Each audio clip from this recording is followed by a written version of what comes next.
புஸ்தகத்தில் 19வது அதிகாரத்தில் 25, 27 வரைக்கும் நான் வாசிக்கிறேன். என் மீட்பர் உயிரோடு இருக்கிறார் என்றும் அவர் கடைசி நாளில் பூமியின் மேல் நிற்பார் என்றும் நான் அறிந்திருக்கிறேன். இந்த என் தோல் முதலானவைகள் அழுகிப்போன பின்பு நான் என் மாம்சத்தில் இருந்து தேவனை பார்ப்பேன். அவரை நானே பார்ப்பேன், அந்நிய கண்கள் அல்ல, என் கண்களே அவரை காணும். இந்த வாஞ்சையால் என் உள்ளிந்திரியங்கள் எனக்குள் சோர்ந்து போகிறது. இயேசு கிறிஸ்து பூமிக்கு வருவதற்கு பல வருடங்களுக்கு முன்பாகவே யோபு என் மீட்பர் உயிரோடு இருக்கிறார் என்று அவன் சொன்னதும் அல்லாமல், கடைசி நாளில் அவர் மறுபடியும் பூமியிலே அவர் வந்து நிற்பார், நானே அவரை காண்பேன் என்றும் வேதத்தினுடைய முழு சத்தியத்தையும் அவன் விசுவாசித்து தீர்க்க தரிசனமாக அறிவித்தான். இன்றைக்கு நம்முடைய இருதயங்களிலே ஒரு பெரிய நம்பிக்கை, என் மீட்பர் உயிரோடு இருக்கிறார் என்ற நம்பிக்கை. இயேசு கிறிஸ்துவை சிலுவையில் அறைந்த பொழுது அவர் மிகுந்த சத்தமிட்டு தன் ஜீவனை விட்டபோது எல்லாம் முடிந்து விட்டது என்று சொல்லி எல்லாரும் எண்ணினார்கள். அவருடைய சீஷர்களும் அப்படித்தான் எண்ணினார்கள்.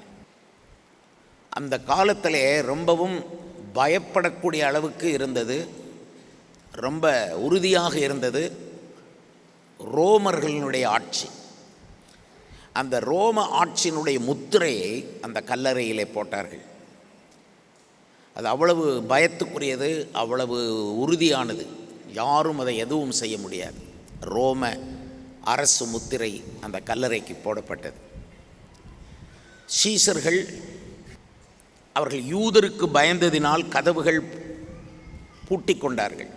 அவர்கள் யூதருக்கு ரொம்ப பயந்தார்கள். ஏனென்றால் யூதர்கள் நினைத்தது நடந்த காலம் அது. அவர்கள் இயேசுவை சிலுவையில் அறைந்து அவரை அழிக்க வேண்டும் என்று நினைத்தார்கள், அதை செய்தார்கள். ஆகவே யூதருக்கு இந்த சீஷர்கள் ரொம்ப பயந்தார்கள். ஆகவே அவர்கள் கதவுகளை அடைத்து கொண்டிருந்தார்கள். யூதர்களோ ரொம்ப சந்தோஷப்பட்டார்கள்.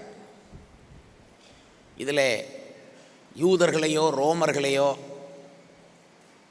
பயன்படுத்தி கொண்டிருந்த சாத்தான் அவனுடைய சேனையோடு மிகவும் கம்பீரத்தோடு சந்தோஷப்பட்டு கொண்டிருந்த ஒரு நேரம் அது. சாத்தானுக்கு என்றைக்குமே சந்தோஷம் கிடையாது. ஆனால் இந்த 2 நாள் 3 நாள் அவனுக்கு ஒரு பெரிய சந்தோஷம்தான். சிலுவையில் இயேசுவை அறைந்து விட்டோம், முடிந்தது. இதுதான் சாத்தானுடைய சந்தோஷத்துக்கு காரணம். ஒரு விதத்தில் சாத்தானை தேவன் எப்படி சந்தோஷப்படுத்தினார் என்பதை பாருங்கள். அவனுக்கே ஒரு சந்தோஷம். நான் என்ன சொல்லுகிறேன், சாத்தானையே சந்தோஷப்படுத்துகிற தேவன் மனுஷனை சந்தோஷப்படுத்த மாட்டாரா என்று அவனுக்கே ஒரு சந்தோஷம். ஆனால் அவனுடைய சந்தோஷம் ரொம்ப தற்காலிகமானது. கல்லறைக்குள் இயேசுனுடைய சரீரம் வைக்கப்பட்டது, ரோமர்களுடைய முத்திரை போடப்பட்டது, சீசலுடைய கதவுகள் அடைக்கப்பட்டது. இவைகளுக்கு பின்பாக இருந்த பிசாசு ரொம்பவும் களி கூர்ந்து சந்தோஷப்பட்டு கொண்டிருந்தான். அதே நேரம் சீசர்கள் பயந்து கலங்கி, அவர்களில் சிலர் அவரோட கூட இருந்த இந்த சீஷர்களில் அநேகர் துக்கப்பட்டு அழுது கொண்டிருந்தார்கள் என்று மார்க்கு சுவிசேஷத்தில் நான் வாசிக்கிறோம். ரொம்ப துக்கப்பட்டு, ஏன்னா அவர் ரொம்ப நம்பி வந்த தெய்வம் மேசியா, இயேசு இரட்சகர், இவர் நமக்கு பரலோகம் தருகிறவர், நமக்கு வேறு இவரில் இருந்தால் போதும், வேறு எதுவுமே வேண்டாம் என்று வந்த சீஷர்கள். அவர்கள் படகு, வலைகள், தங்களுடைய தொழில் எல்லாவற்றையும் விட்டு இயேசுவை பின்பற்றி வந்தவர்கள். அவர்கள் இப்பொழுது இயேசு மரித்து விட்டார் என்று எண்ணி எல்லாரும் உட்கார்ந்து அழுது கொண்டிருந்தார்கள். இதில் 7 பிசாசுகளை துரத்தி இருந்த மரியாள், மகதலேனா மரியாள் என்கிற ஒரு பெண், அவளும் கல்லறைக்கு வெளியே உட்கார்ந்து அழுது கொண்டிருந்தாள். சில ஸ்திரீகள் கல்லறைக்கு முன்னால், கல்லறைக்கு எதிரே உட்கார்ந்திருந்தார்கள். அவர்களுடைய பார்வையெல்லாம் கல்லறை தான். கல்லறைக்கு வெளியே உட்கார்ந்து அழுதவர்களும் கல்லறையே பார்த்து கொண்டிருந்தவர்களும், இதுதான் அன்றைய நிலைமை. சீஷர்களில் அநேகருக்கு நடுக்கமும் திகிலும் அவர்களை பிடித்திருந்தது என்று வேதம் சொல்லுகிறது. ரொம்ப நடுக்கம், திகில் அவர்களை பிடித்திருந்தது. இதுதான் வசனம் சொல்லுகிறது. அவர்களுடைய மனநிலை நடுக்கமும் திகிலும். அவருடைய இருதயங்களில் சந்தேகங்கள் எழும்பிக் கொண்டிருந்தன. உங்கள் இருதயங்களில் சந்தேகங்கள் எழும்புகிறது என்ன என்று இயேசு கேட்டார் பிந்தி. ஆகவே அவருடைய இருதயங்கள் நிறைய சந்தேகங்கள். 2 சீஷர்கள் ஒரு கிராமத்தை நோக்கி போகிறார்கள். துக்க முகம் உள்ளவர்களாய் நடந்து போய் கொண்டிருந்தார்கள். ஆக அவருடைய முகம் துக்கம். இவரே இஸ்ரவேலை மீட்டு ரட்சிப்பவர் என்று நம்பியிருந்தோம் என்று அவர்கள் சொன்னார்கள். அப்படியானால் ரொம்ப ஏமாந்து போயிருந்தார்கள். ஏமாற்றம். நாங்கள் இவர்தான் எங்களை மீட்டு ரட்சிப்பார் என்று நம்பியிருந்தோம், இவரோ மரித்து விட்டார். அப்படியானால் நாங்கள் எல்லாரும் ரொம்ப ஏமாந்து போயிருக்கிறோம் என்பதுதான் அவருடைய நிலை. ஏமாற்றம் என்பது அங்கே. ஸ்திரீகள் கொஞ்சம் பேர் பயப்பட்டு தலை கவிழ்ந்து தரையை நோக்கி நின்றார்கள் என்று வேதம் சொல்கிறது. அவர்கள் வானத்தை பரலோகத்தை நோக்கி தங்கள் கண்களை ஏறெடுக்கிறதை விட்டுவிட்டு, தாவீது சொன்னான், என் கண்களை ஏறெடுக்கிறேன், வானத்தையும் பூமி உண்டாக்கின கர்த்தரிடத்திலிருந்து எனக்கு ஒத்தாசை வரும் என்று. ஆனால் இவர்களோ கல்லறையை பார்க்கவும் முகம் கவிழ்ந்து தரையை பார்த்து கொண்டிருக்கவும், இந்த நிலைமைகளெல்லாம் பார்த்தால் ரொம்ப வேதனையான நிலைமைகள். காவல் சேவர்களின் நிலை என்னவென்றால், அவர்கள் இந்த யூதர்களிடத்திலே பணத்தை வாங்கி கொண்டு அவர்கள் இயேசுவை ஆட்கள் அவருடைய சீஷர்கள் வந்து எடுத்து போய் விட்டார்கள் என்று சொல்லக்கூடிய அளவுக்கு பணத்தை பேரம் பேசி கொண்டிருக்கிறார்கள். ஸோ இதுதான் அந்த நிலைமை. ரோம முத்திரை ரொம்ப பயத்துக்குரியது. சீஷர்களோ பயந்து கதவை அடைத்து கொண்டார்கள். ஸ்திரீகளோ தலை கவிழ்ந்து அழுது கொண்டிருக்கிறார்கள், கல்லறையை பார்த்து கொண்டிருக்கிறார்கள்.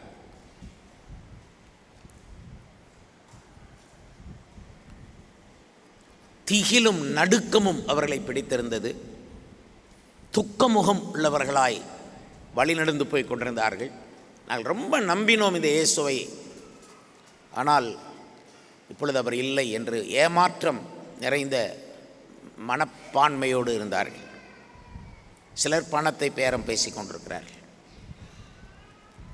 எவ்வளவு வேதனையான நிலைமை. ஒரு பக்கம் சாத்தான் சந்தோஷப்பட்டு கொண்டிருக்கிறான். இதே நிலைமை உங்கள் வீட்டிலே இருக்கிறதா? தலை கவிழ்ந்து தரையை பார்த்து கொண்டிருக்கும் உங்கள் நிலைமை, பயமும் திகிலும் உள்ள ஒரு சூழ்நிலைமை, கல்லறையே பார்த்து கொண்டிருக்கும் ஒரு மரண பயம், உங்களுடைய ஆசீர்வாதங்கள் எல்லாம் நீங்கள் பெற்றுக்கொள்ள முடியாதபடிக்கு அரசு முத்திரை போடப்பட்டது போல முத்திரை போடப்பட்டிருக்கிறதா? துக்கமுகம் உள்ளவர்களாக உங்கள் வாழ்க்கை, நீங்கள் எப்பொழுதும் துக்கமுகமாயிருக்க வேண்டிய நிலைமை. நீங்கள் எதிர்பார்க்கிற சந்தோஷம் எதுவும் இல்லை. நீங்கள் நிறைய நம்பியிருந்த நம்பிக்கையெல்லாம் வீணாயிற்று. இதுதான் நாங்கள் நிறைய நம்பியிருந்தோம், இயேசுவை நம்பியிருந்தோம், இப்பொழுது நாங்கள் ஏமாந்து போயிருக்கிறோம் என்று சொல்லக்கூடிய ஒரு வேதனையான நிலைமை. ஸோ இப்படிப்பட்ட ஒரு நிலைமையில்தான் அந்த பொழுது விடுகிறது. அதிகாலையில் இருட்டோடு கூட மகதலேனா மரியாள் எழுந்து இயேசுவின் சரீரத்தை, அந்த கல்லறையை பார்க்க போகிறாள். அவள் கல்லறையைத்தான் பார்க்க போகிறாள். மேலும் சில கந்தவர்க்கங்களை எடுத்துக்கொண்டு வாசனைக்காக அதை செலுத்துவதற்காக அவள் அங்கே போகிறாள். ஆனால் அங்கே கதவு போய்கொண்டிருக்கும் பொழுதே தன்னுடைய தோழியில் சில ஸ்திரீகளையும் அவள் அழைத்து கொண்டு போகிறாள். மகதலேனா மரியாள் தனியாய் சென்று கல்லறைக்கு போகிறாள். ரொம்ப அதிகாலையில் இருட்டோடே போனாள். மற்ற ஸ்திரீகள் கொஞ்சம் விடியும் பொழுது அவர்கள் போகிறார்கள். 2 கட்டங்களிலே அவர்கள் கல்லறைக்கு வந்தார்கள். மரியாள் ரொம்ப பக்தி உள்ள பெண். அவளுக்குள் 7 பிசாசுகள் ஓடி இருந்தது. அவளுக்கு இயேசுவின் மேல் ரொம்ப அன்பு இருக்கிறது, நன்றி அறிதலான இதயம் இருக்கிறது. அதனாலே தான் அதிகாலையிலே இருட்டோடே எழுந்து கல்லறைக்கு அவள் வருகிறாள். ஆனால் அங்கே உங்களுக்கு அந்த சரித்திரத்தை பார்த்தால் இயேசு உயிர் தெழுந்த பின்பு இவர் இயேசு என்றே அவளால் கண்டுபிடிக்க முடியவில்லை. நல்ல ஒரு பெண்தான், நன்றியுள்ள பெண்தான். 7 பிசாசுகளும் ஓடிவிட்டது. பக்தியான பெண், அதிகாலையில் எழும்பி கல்லறைக்கு போகக்கூடிய அளவுக்கு பக்தியாக இருந்தாலும் இயேசு யார் என்று கண்டுபிடிக்க முடியவில்லை. தோட்டக்காரன் என்று நினைக்கிற ஒரு நிலைமை. நிறைய கிறிஸ்தவர்களுக்கு உண்மையான தெய்வம் இயேசு என்று அறிவில் தெரியும், ஆனால் சாதாரணமாக எண்ணி விடுகிறார்கள். நிறைய பக்தி உள்ள ஆட்கள் எனக்கு தெரியும், நமக்கும் தெரியும், எல்லாருக்கும் தெரியும். நல்ல பக்தியாக இருப்பாங்க, ஆனால் பக்கத்தில் இயேசு என்னாலும் கண்டுபிடிக்க முடியாது.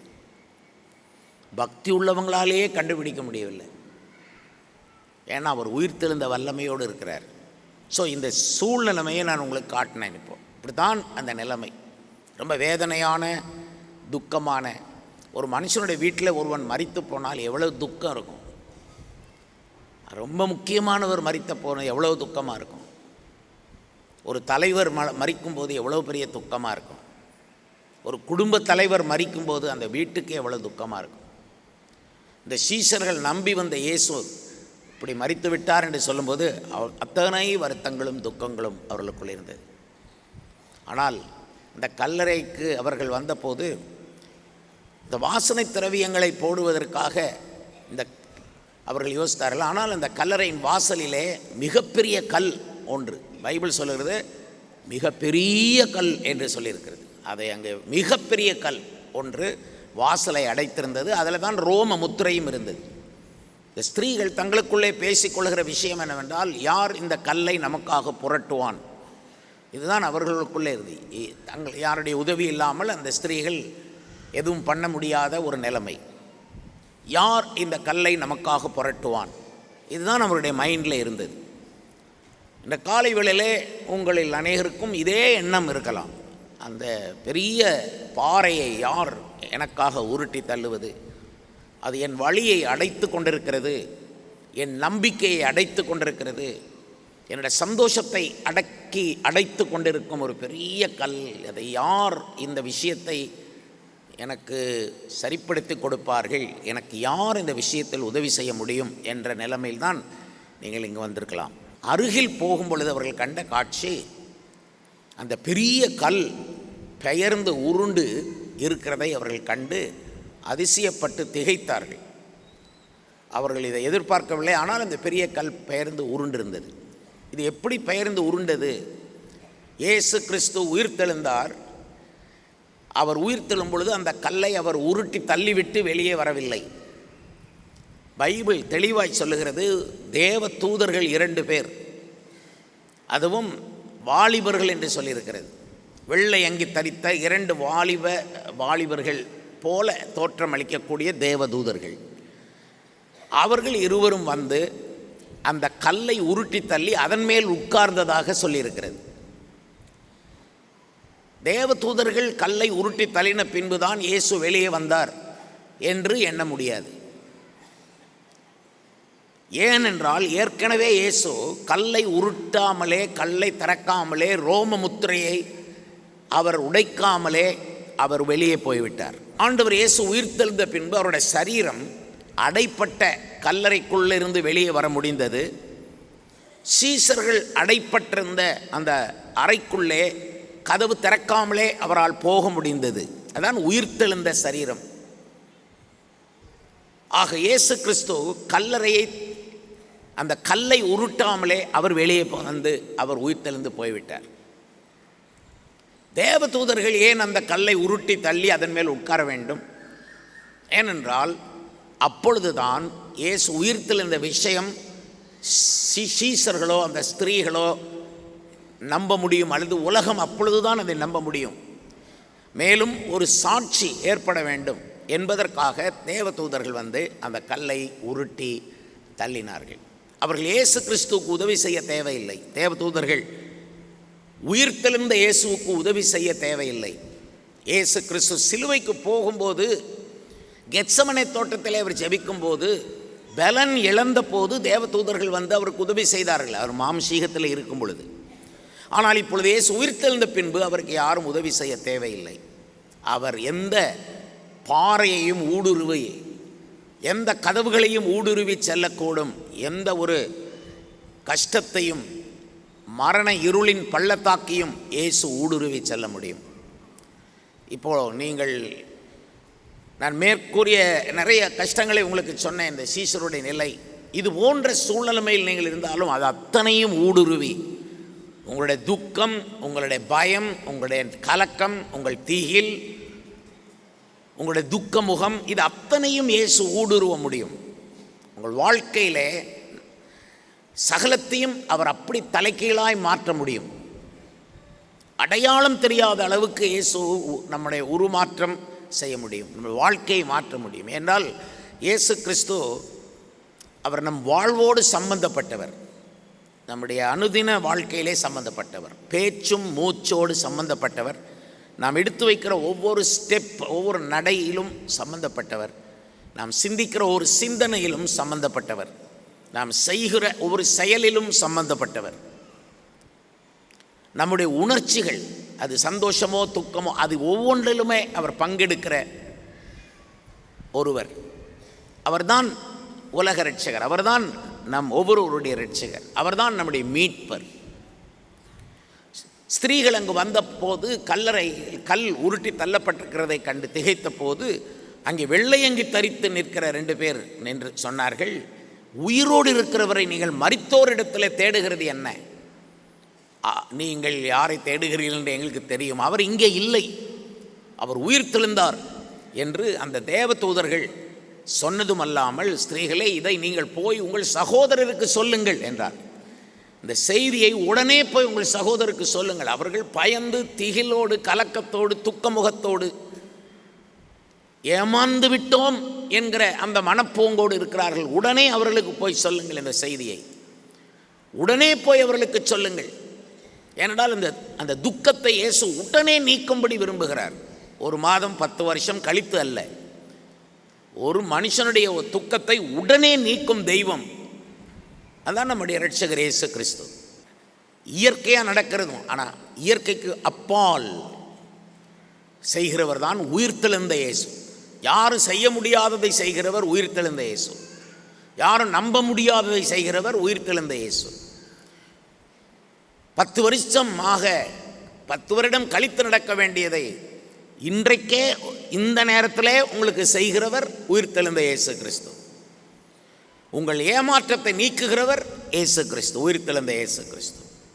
வேத புஸ்தகம் முழுவதிலும் நீங்கள் பார்க்கிறீர்கள், வாசித்து முழு சரித்திரத்தையும் படிக்கும் பொழுது சுமார் 10 பேரை ஆண்டவர் உயிரோடு எழுப்பி இருக்கிறதை நாம் வாசிக்க முடியும். இயேசு மட்டும்தான் உயிரோடு எழும்பினார் என்று அல்ல, ஆனால் சுமார் 10 பேர் உயிரோடு எழும்பினார்கள். ஆனால் இந்த மற்றவர்கள் எல்லாரை விட இயேசுடைய உயிர்த்தெழுதல் ரொம்பவும் தனித்தன்மை வாய்ந்தது. என்றால் மற்றவர்கள் உயிரோடு எழும்பினாலும் திரும்பவும் மரித்து போனார்கள். மனுஷன் என்றால் ஒரே தரம் மரிப்பதும் பின்பு நியாய தீர்ப்படைவதும் அவனுக்கு நியமிக்கப்பட்டிருக்கிறது. அதனால் அவன் திரும்ப மரித்து விடுகிறான். ஆகிலும் வேதத்திலே பாருங்கள், ஆதாம் வெறும் மண், தேவன் ஜீவ ஆத்மாவை அவனுக்குள் ஊதின பொழுது அவன் உயிரடைந்தான். எலியா தீர்க்கதரிசியின் காலத்தில் கொஞ்சம் மாவு கொஞ்சம் எண்ணெய் அவர் வீட்டில் இருந்தது. அதிலே ஒரு சின்ன ஒரு அடையை செய்து எனக்கு கொண்டு வா என்று எலியா சொல்லி கேட்டான். அந்த ஸ்திரீ கொண்டு வந்தாள்.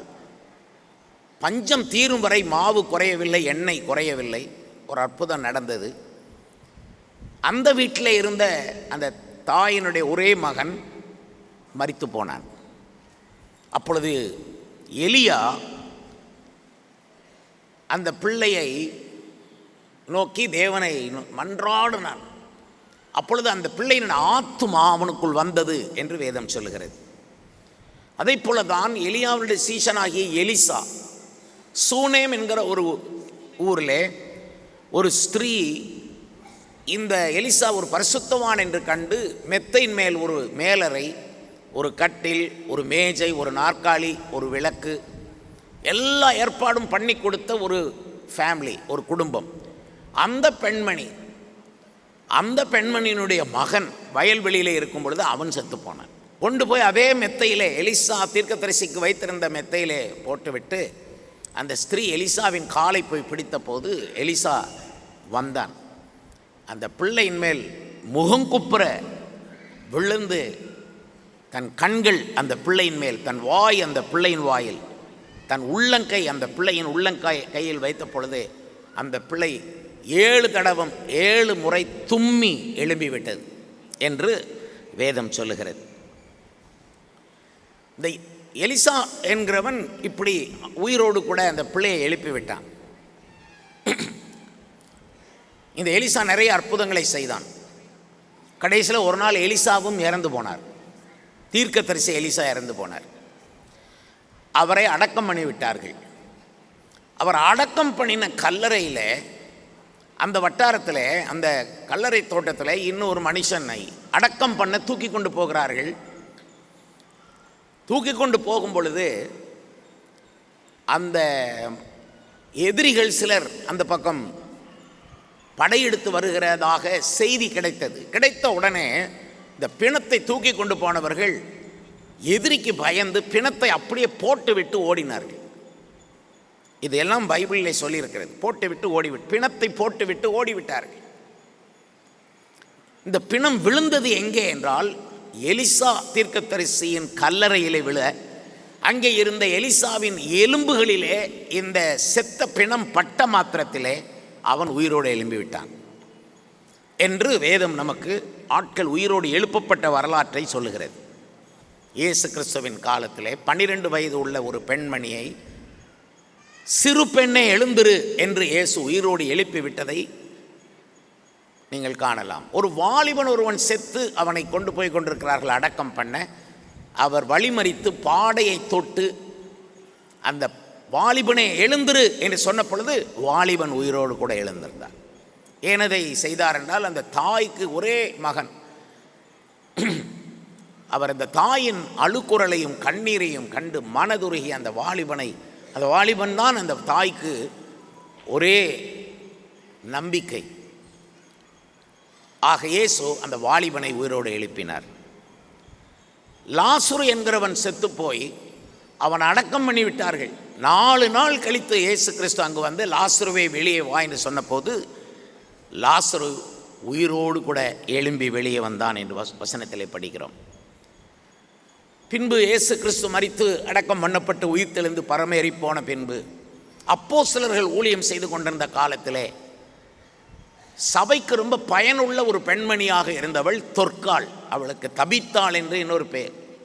தொற்காள் என்கிற இந்த பெண் மரித்து அவளை குளிப்பாட்டி மேலறையில் வைத்தார்கள். பேதுருவை அவசரமாய் அழைத்தார்கள். என்றால் அவள் சபைக்கு ரொம்ப பிரயோஜனம் உள்ள பெண். விதவைகளுக்கு துணிகளெல்லாம் தைத்து கொடுத்து உதவியாய், சபைக்கு அவ்வளோ உதவியாக இருந்த பெண், மக்களுக்கு உதவியாக இருந்த பெண். ஆகையால் அவள் மரிப்பது, அவளை அடக்கம் பண்ண சபையாருக்கே மனமில்லை. அவளை குளிப்பாட்டி மேலறையிலே வைத்துவிட்டு பேதுருவை கூப்பிட்டார்கள். பேதுரு, நீங்கள் உடனே வர வேண்டும். வந்தார். அங்கே நிறைய பேர் அழுது கொண்டிருந்தார். அந்த பெண்ணுக்காக அழுகிறதற்கு ஒரு குரூப் அங்கே இருந்தார்கள். என்றால் அவள் அவ்வளவு நல்ல பெண். நீங்கள் எத்தனை பேருக்கு நன்மை செய்திருக்கிறீர்கள் என்பதை நீங்களே யோசித்து பாருங்கள். நீங்கள் தேவ சபையிலே எத்தனை பேர் உங்களுக்கு ஒரு கஷ்டம் என்றால் எத்தனை பேர் அழுவார்கள். அந்த பெண் பாருங்கள், அவள் மரித்த போது நிறைய பேர் அங்கே உட்கார்ந்து அழுது கொண்டிருந்தார்கள். பேதுரு வந்தார். அழுகிறவர்களை வெளியே அனுப்பிவிட்டு கதவை உள் பூட்டிவிட்டு பிணம் இருந்த அறைக்குள் போய் முழங்கால் படியிட்டு ஜெபம் பண்ணினார். இந்த ஜீவ மார்க்கம்னு சொல்கிறோம், இயேசுனுடைய மார்க்கம் அதிசயமான மார்க்கம். இது சத்திய மார்க்கம் மட்டுமல்ல, ஜீவ மார்க்கம். ஏன் ஜீவ மார்க்கம்? இயேசு உயிரோடு இருக்கிறபடினால் ஜீவ மார்க்கம். இந்த மார்க்கத்தில் இருக்கிற எல்லாமே ஜீவனுடையது தான். குமாரன் இயேசு அவருடைய குமாரனை உடையவன், ஜீவனை உடையவன் என்று வேதம் சொல்லுகிறது. கிறிஸ்து உயிரோடு எழுந்ததினாலே ஜீவனுள்ள நம்பிக்கை நமக்கு வருகிறதாக 1 பேதுரு நிருபத்தில் அவர் எழுதுகிறார். புதிதும் ஜீவனுமான மார்க்கத்தை அவர் நமக்கு உண்டாக்கி இருக்கிறார் என்று எபிரேயர் நிருபத்தில் அவர் எழுதுகிறார். மரணத்தை விட்டு நீங்கி ஜீவனுக்கு உட்பட்டிருக்கிறோம் என்று நாம் அறிந்திருக்க வேண்டும். இயேசு உயிர் தெழுந்ததினாலே ஜீவனுக்கு உட்பட்டிருக்கிறோமா? அவர் நமக்கு கொடுக்கிற வார்த்தை ஜீவனும் வல்லமை உள்ளது என்று வேதம் சொல்லுகிறது. வார்த்தையே ஜீவன் உள்ளது. இயேசு மட்டும் உயிரோடு இருக்கிறவர் அல்ல, அவருடைய வார்த்தையும் உயிரோடு இருக்கிறது. அவர் மரணத்தை பரிகரித்து ஜீவனையும் அழியாமையையும் சுவிசேஷத்தினாலே வெளியரங்கமாக்கினார். அப்போ அழியாமை, ஜீவன், இது சுவிசேஷத்தை அறிவிக்கும் போது வெளியாகிறது, அது ரிலீஸ் ஆகிறது. பவுல் எழுதும் பொழுது ஜீவனானது உங்களிடத்தில் கிரியை செய்கிறது என்று எழுதுகிறார். நீங்கள் எல்லாம் வந்திருக்கிறீர்கள், இந்த சபையிலே உங்களுக்குள்ளே கிரியை செய்கிறது கிறிஸ்து இயேசுவுடைய ஜீவன். ரட்சிக்கப்படுகிறவர்களுக்குள்ளே இயேசு கிறிஸ்து ஜீவ வாசனையாக இருக்கிறார் என்றும் கொரிந்தியர் நிருபத்திலே பவுல் எழுதுகிறார். ரோமர் நிருபம் 8ஆம் அதிகாரத்திலே ஜீவனுடைய ஆவியின் பிரமாணத்தை அவர் நமக்கு கொடுக்கிறார். இயேசு உயிர்த்தெழுந்ததினாலே எவ்வளவு நல்ல காரியங்கள்.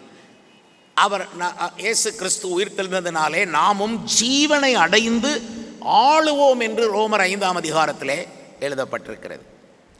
மனம் திரும்புதல் கூட ஜீவனுக்கு ஏதுவான மனம் திரும்புதலை தேவன் புறஜாதியருக்கு அருளி செய்தார் என்று அப்போஸ்தலர்கள் சொல்லி எல்லாரும் சந்தோஷப்பட்டு கொண்டார்கள். மனம் திரும்புதல் ஜீவனுக்கு ஏதுவானது. இதனால தான் நாம் எல்லாம் மனம் திரும்பி இயேசுவண்டை வர வேண்டும். இயேசு கிறிஸ்து சொல்லுகிறார், நான் அவைகளுக்கு ஜீவன் உண்டாயிருக்கவும் அது பரிபூர்ணப்பட வந்தேன். அப்போ இயேசுவே ஜீவனைத்தான் கொடுக்கிறார்.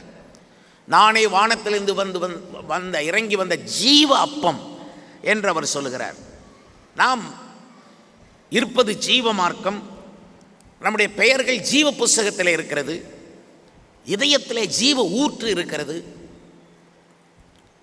இயேசுவை நம்புகிறவர்களுக்கு அடைப்பட்ட கதவு திறந்து ஜீவ விருட்சத்தின் கனியை அவர் நமக்கு கொடுக்கிறார். ஜீவ விருட்சத்தின் கனி, சாவாமையை பெற்றுக்கொள்ளக்கூடிய ஒரு கனியை அவர் நமக்கு கொடுக்கிறார் என்று வேதம் சொல்லுகிறது.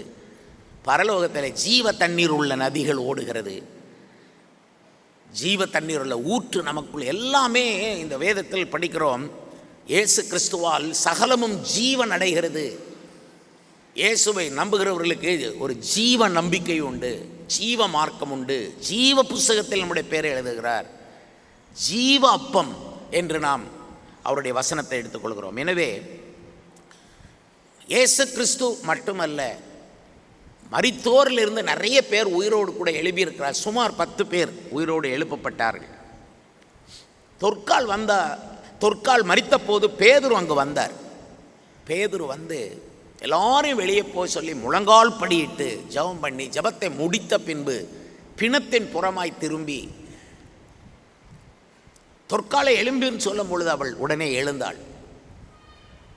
அவளை உயிருள்ளவள் என்று கண்டு சபையார் எல்லாரும் சந்தோஷப்பட்டார்கள். ஒரு பிணத்தை எழுப்புகிறது என்பது எவ்வளோ பெரிய ஒரு விஷயம். இயேசு கிறிஸ்துவினுடைய நம்பிக்கை அப்படிப்பட்டது. உங்கள் நம்பிக்கை பிணம் போல இருக்கலாம், இயேசு அதை உயிரோடு எழுப்புகிறார். உங்களுடைய முயற்சி பிணம் போல ஆயிருக்கலாம், இயேசு அதை உயிரோடு எழுப்புகிறார். அப்போஸ்தலனாகிய பவுல் பிரசங்கம் பண்ணி கொண்டிருந்தாராம் மேல் வீட்டில். அப்போ ஐத்திகு எனப்பட்ட ஒரு வாலிபன் பிரசங்கம் கேட்டுக்கொண்டிருந்தவன். ராத்திரியிலே அந்த பிரசங்கம் நடந்தது. அநேக விளக்குகள் வைத்திருந்தது. இந்த ஐத்திகு என்கிற வாலிபன் ஒரு ஜன்னலிலே உட்கார்ந்து கொண்டு பிரசங்கத்தை கேட்கிறான். பாதி பிரசங்கத்தை கேட்கிறான், பாதி அவனுடைய மனசு ஜன்னலுக்கு வெளியே. அவன் உட்காரக்கூடாத இடத்தில் உட்கார்ந்துருக்கிறான். பிரசங்கம் கேட்கும் பொழுது தூங்கி 3ஆம் மெத்தையிலிருந்து கீழே விழுந்து மரித்தவனாய் எடுக்கப்பட்டான் என்று 20ஆம் அதிகாரம் அப்போஸ்தலர்கள். அவன் செத்து போனான். சபையார் எல்லாரும் கீழே இறங்கி போய் பார்த்தால் 3ஆவது மெத்தையிலிருந்து விழுந்தவன் நொறுங்கி செத்து கிடக்கிறான். பரிசுத்த பவுல் பிரசங்கத்தை நிறுத்திவிட்டு மேலிருந்து இறங்கி வருகிறார். ஏற்கனவே விழுந்து கிடந்தவன் மேல் இவர் விழுந்து, இவன் உயிர் இவனுக்குள் இருக்கிறது என்று சொன்ன மாத்திரத்தில் செத்துப்போன அந்த வாலிபன் உயிரோடு வந்து விட்டான். இது பார்க்கும் பொழுது பைபிளில் இதெல்லாம் ஏன் தேவன் பதிவு செய்திருக்கிறார் என்றால் உங்களுக்கு ஒரு நம்பிக்கை வர வேண்டும். எதுவுமே செத்து மண்ணோடு மண்ணாய் முடிந்தது என்று நீ எண்ணவே கூடாது. உன் நம்பிக்கைக்கு தேவன் இன்னும் உயிர் வைத்திருக்கிறார். ஒருவேளை சபையார் எல்லாரும் அவன் செத்து போனான் என்று சொல்லலாம், ஆனால் இன்னும் அவன் உயிர் அங்கே இருக்கிறது என்று சொல்லக்கூடியவன் தான் ஊழியக்காரன். எல்லாரும் இது முடியாது என்று சொல்லுகிற இடத்துல முடியும் என்று சொல்லுகிறானே, அவன் தான் அழைக்கப்பட்ட ஊழியக்காரன். இது நடக்கவே நடக்காது என்று எல்லாரும் சொல்லுகையில் அது நடுவிலே போய் இயேசுவின் நாமத்தில் அது நடக்கும் என்று சொல்லுகிறவன் தான் ஊழியர். அதுக்குத்தான் நம்மை ஆண்டவர் ஊழியத்துக்கு அழைத்திருக்கிறார். இந்த வியாதி குணமாகாது என்று சொல்லும் இடத்திலே, இல்லை எத்தனை டாக்டர்கள் சொன்னாலும் எனக்கு அதை பற்றி பிரச்சனை இல்லை, நான் சேவிக்கிற இயேசுவின் நாமத்தில் இந்த வியாதி சுகமாகும் என்று சொல்லி விசுவாசத்தோடு கை வைத்து ஜெபிக்கிறானே, அவன் தான் தேவனுடைய மனுஷன். இந்த காலை வேளையிலே நாம் இருக்கும் ஜீவ மார்க்கம் அப்படிப்பட்டது. ஈசாக்கு ஆபிரகாமுடைய குமாரன். ஈசாக்கு பற்றி பைபிள் சொல்லுகிறது எபிரேயர் நிருபத்திலே, ஈசாக்கை கொடுத்து விட்டானாம். அது ஆபிரகாமுடைய பார்வையிலே ஈசாக்கை கொடுத்து விட்டான், ஈசாக்கு மரித்து விட்டான், தகன பலியாய் கொடுத்து ஆகிவிட்டது என்றுதான் கருத்து. தெளிவாய் பைபிள் சொல்லுகிறது, ஈசாக்கை அவன் விசுவாசத்தினாலே பாவனையாக மரித்தோரிலிருந்து பெற்றுக்கொண்டான். சொல்லப்போனால் ஒரு விதத்திலே ஈசாக்கு மரித்து உயிரோடு வந்தவன். இன்னும் ஆபிரகாமை யோசித்து பாருங்கள். அவனை குறித்து எபிரேயர் நிருபம் 11:12 சொல்லுகிறது, சரீரம் செத்தவன் என்று சொல்லப்படக்கூடிய அளவிலே இருந்த ஆபிரகாமுடைய சரீரத்துக்கு உயிர் கொடுத்து அவனுக்கு குழந்தையை கொடுக்கிற தேவன். சரீரம் செத்தவன். ஆக ஒரு மனிதனுடைய தோற்றத்தை பார்க்க வேண்டாம், வயதை பார்க்க வேண்டாம், அவனுக்கு என்ன வியாதி என்று பார்க்க வேண்டாம், டாக்டர்கள் அதை குறித்து என்ன சொல்லுகிறார்கள் என்பதை கேளுங்கள். ஆனால் அது உங்கள் சந்தேகத்தை கிளப்பிவிடக்கூடிய அளவுக்கு கேட்க வேண்டாம். அது ஒரு பக்கம் அவர்கள் சொல்லத்தான் செய்வார்கள், அது கரெக்டாக தான் சொல்லுவார்கள் டாக்டர். ஆனால் நீங்கள் அதன் நடுவிலே சரீரம் செத்தவனாக இருக்கிறவர்களுக்கு கூட நம்பிக்கை இருக்கிறது. என்றால் இயேசு கிறிஸ்து உயிர் தெழுந்தார் என்றால் அவ்வளவு பெரிய நம்பிக்கை. நீங்கள் தொற்காலுடைய விஷயத்தில் பாருங்கள், அவள் செத்து போனாள், அவளை குளிப்பாட்டி மேலறையில் வைத்தாகிவிட்டது. ஆனாலும் சபையாருக்கு நம்பிக்கை இருந்தது. இல்லை, பேதுரு வருவார், ஜெபம் பண்ணுவார், இந்த அம்மா உயிரோடு எழும்புவார்கள். முழு சபையும் உயிர்த்தெழுதலை நம்பினது. அதனால் தான் அந்த அம்மா உயிரோடு வந்தது. ஏனால் சபையார் தான் பேதுருவை அழைக்க அனுப்பினார்கள். பேதுருவின் பக்தினாலே அவன் உயிரோடு, அந்த அம்மா உயிரோடு வந்தான் என்று எண்ணிவிட வேண்டாம். நீங்கள் நினைக்கலாம் பேதுரு ரொம்ப பவர்ஃபுல் மேன், அதனால் அவர் தொற்காலை எழுப்பிட்டார். அப்படி இல்லை. சபையாருக்கே தெரியும், இந்த அம்மா வேணும், இந்த அம்மா உயிரோடு எழும்பணும், இந்த அம்மாவுடைய சிறுநீரகங்கள் சுகம் ஆகணும், இந்த ஆளுடைய கை கால்கள் விளங்காமல் இருக்கிறது விளங்கணும், இந்த சின்ன பையன் ரொம்ப நாள் பேசாமல் இருக்கிறான் அவன் பேசணும், இந்த சின்ன பையன் நடக்க மாட்டேன் என்கிறான், வயது 4 ஆனால் நடக்க மாட்டேங்கிறான், அவன் நடக்க வேண்டும். முழு சபையும் நம்பினால் அது நடக்கும். அதுதான் சபையினுடைய மதிப்பு. உயிர்த்தெழுந்த இயேசுவை ஆராதிக்கிறது வெறும் கைத்தட்டி போகிறது ஆரவாரம் அல்ல, நம்புகிறது, விசுவாசிக்கிறது. இயேசு கிறிஸ்து அடக்கம் பண்ணப்பட்டு வேத வாக்கியங்கள் இப்படி நமக்காக அவர் 3ஆம் நாளில் எழும்பினார் என்றும், கேபாவுக்கும் 12 பேருக்கும் அவர் தரிசனமானார் என்றும் அப்போஸ்தலனாகிய பவுல் 1 கொரிந்தியர் 15ஆம் அதிகாரத்தில் எழுதுகிறார் இயேசு உயிர்த்தெழுந்ததை குறித்து. 4ஆம் அதிகாரம் 33ஆம் வசனத்திலே அப்போஸ்தலர் நடபடிகளிலே அப்போஸ்தலர் எல்லாரும் இயேசுவோட உயிர்த்தெழுதலை குறித்து பலமாய் சாட்சி கொடுத்தார்கள் என்று சொல்லுகிறார். அப்போ பாருங்கள், துக்கமுகம், தலை கவிழ்ந்து நிற்கும் நிலை, கல்லறையை பார்க்கும் நிலை, சாத்தான் சந்தோஷப்படும் நிலை, ரோம முத்திரையினுடைய உறுதி, அத்தனையும் தகர்த்து இயேசு உயிரோடு கூட எழும்பி அவர், நீங்கள் வெளிப்படுத்தல் 6ஆம் அதிகாரம் 8ஆம் வசனத்தை படிக்கும்போது, மங்கின நிற குதிரையில் வந்த மரணம் என்னும் அந்த அதிகாரியுடைய தூதன், அந்த மரணத்துக்கு அதிகாரி மங்கின நிற குதிரையில் வந்தான், அவனுக்கு மரணம் என்று பெயர் என்று சொல்லியிருக்கிறது. அந்த மரணத்துக்கு அதிகாரியாகிய பிசாசானவனை இயேசு ஜெயிச்சார்னா, மனுஷன் ரொம்ப பயப்படுவது மரணம் தான். இருக்கிறதுலே பெரிய விஷயம் மரணம். சாவுக்கு பயப்படாதவன் இருக்க மாட்டான், வேறு எதுக்கும் பயப்பட மாட்டான், மரணம் நெருங்கும் போது பயப்படுவான். அந்த மரணத்தையே ஜெயித்தவர் இயேசு கிறிஸ்து, அந்த மரணத்துக்கு அதிபதியையே ஜெயித்தவர் இயேசு கிறிஸ்து. எந்த ஒரு வியாதியும் அவரால் ஜெயிக்க முடியும். அதான் அர்த்தம். எந்த பலவீனத்தையும் இயேசுவால் ஜெயிக்க முடியும். நீங்கள் விசுவாசிக்கணும். நீங்கள் விசுவாசிக்கிறதுக்காகத்தான் இந்த காலையில் இங்கே வந்திருக்கிறீங்க. இதை நம்பணும், இது விசுவாசிக்கணும். கர்த்தருக்கு ஸ்தோத்திரம் உண்டாவதாக. அவர் மரியாளுக்கு தரிசனம் அளித்தது போல நம்ம எல்லாருக்கும் தரிசனம் அளிக்கணும்னு ரொம்ப விருப்பப்படுறார். உயிர்த்தெழுந்த இயேசு அவர் ரொம்ப விருப்பப்படுறார். சில விஷயங்களை உயிர்த்தெழுந்த பிறகு அவர் செய்யலை. என்னென்னா, நான் உயிர்த்தெழுந்துட்டேன்னு சொல்லி ஊருக்கு சொல்லலை. அவர் பாட்டில் இருக்கிறார். ஈவன் மரியாளால் கண்டுபிடிக்க முடியல. சரி, இப்போது எருசலேமை நோக்கி, சிலுவை நோக்கி பவனி போனாரே, மரிக்கும்படி பவனி போனார். உயிர்த்தெழுந்த பிறகு இன்னொரு பவனியை வச்சுருக்கலாம். அவர் நம்ம தேசத்தில் நிறைய பேர் பவனி வர்றாங்க. தேர்தலில் வெற்றி பெறுறதுக்கு முந்தியும் மேலதாளங்களோட கூட ஓட்டு கேட்க வருவாங்க. வெற்றி பெற்ற பிற்பாடு இன்னும் பெரிய பவனியோடு வர்றாங்க. மலர் தூவி பெரிய இதெல்லாம் பார்க்கலாம். ஆனால் இயேசு உயிர்த்தெழுந்த பிறகு சத்தம் காட்டாமல் இருந்தார். அவர் இந்த மாதிரி பவனிக்கெல்லாம் அவர் போகல. உயிர்த்தெழுந்த பிறகு இயேசுவால் அந்த கல்லறையை, பாறையை ஊடுருவ முடியும், அடைப்பட்ட கதவை ஊடுருவ முடியும்னு நான் சொன்னேன். அதுக்காக அவர் எங்கேயுமே ஊடுருவி ரொம்ப போகலை. ரொம்ப கவனமாக தான் இருந்திருக்கிறார். நார்மலாக இருந்திருக்கிறார். மரியாள் முன்பாக வந்து நிற்கும்போது கவச குண்டலத்தோடு உயிர்த்தெழுந்ததுனால பெரிய பெரிய சக்கரங்களோடு அவர் நிற்கலை. சர்வசாதாரணமாக நின்றார். தோட்டக்காரன மாதிரி நின்றுருக்கார். உங்ககிட்ட வந்து சாதாரணமாக நிற்பார். நீங்கள் அவரை இயேசுன்னு அறிய முடியாத அளவுக்கு கிட்ட வந்து நிற்பார். எங்கே நீங்கள் நம்ப முடியும்? அந்த அளவுக்கு தான் கிட்ட வந்து நிற்பார். இன்றைக்கி காலையிலையும் உங்கள் கிட்ட வந்து நிற்பார். நீங்கள் நினைக்கலாம், இல்லை அப்படிலாம் இருக்காது. பைபிள் என்ன சொல்லுது? 2-3 பேர் எங்கே நான் கூடியிருக்கிறீர்களோ அங்கே அவர்கள் நடுவில் இருக்கிறேன். உயிர்த்தெழுந்த இயேசு எங்கே இருப்பார்னா, இயேசுவின் நாமத்தினால கொஞ்சம் பேர் கூடுற இடத்துல அவர் வந்து இருப்பார். அவர் உயிர்த்தெழுந்த உடனே கோபுரத்தில் போய் நிற்க மாட்டார். உயிர்த்தெழுந்த உடனே நான் தான் உயிர்த்தெழுந்து விட்டேன்னு சொல்லி ஊருக்கு அறிய செய்ய மாட்டார். சும்மா யாருக்கும் தெரியாமல் உங்கள் கிட்ட வந்து நிற்பார். அதை போல் சந்தோஷம் வேறு எதுவும் இல்லை. காற்று உங்கள் மேலே அடிக்கிறத உங்களால் உணர முடியும். உஷ்ணத்தை உணர முடியும். அதே மாதிரி இயேசுவை பக்கத்தில் உணர முடியும். நீங்கள் இயேசுவை பக்கத்தில் வச்சுக்கிட்டே பாட்டு பாடுங்க. இயேசுவை பக்கத்தில் இருக்கிற ஃபீல் பண்ணிக்கிட்டே அவரை ஆராதிங்க. இயேசு உங்கள் கிட்டத்தில் இருக்கிற விசுவாசித்து கொண்டே அவரிடத்துல உங்கள் ஜபங்களை ஏறெடுங்க. உங்கள் ஜபம் தோற்று போக வாய்ப்பே கிடையாது. ஏன்னா இயேசு கிறிஸ்துவின் நாமம் உயிர்த்தெழுந்த நாமம்.